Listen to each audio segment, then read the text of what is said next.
Kahit na magtrabaho kayo ng 12 hours, walang problema kasi hindi pa naman kayo acute do sa mga sakit na yun dahil sobra pa ninyong bata.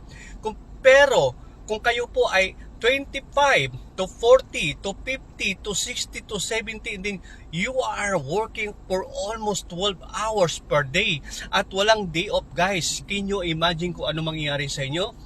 Bigla na lang po kayong matutumba at magkukulaps at hindi nyo alam na kayo pala ay pumanaw na at pwedeng i-cause nito ng inyong kamatayan. Bakit? Dahil sa labis ng ating pagtatrabaho.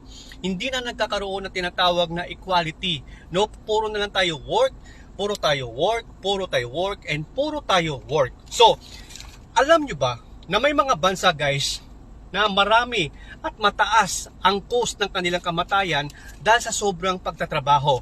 Ito yung tinatawag nating Western Pacific. Ano ba ang cover ng Western Pacific, guys? Ito ay ang Pilipinas. Ang bansa nating Pilipinas, guys, Guam, Padua, New Zealand, no?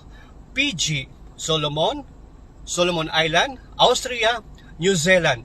Yan yung mga bansa, guys, na mataas ang cost ng kanilang kamatayan dahil sa pag-overheat ng kanilang pagtatrabaho. Sobrang work kaya sila po ay tinamaan ng kamatayan.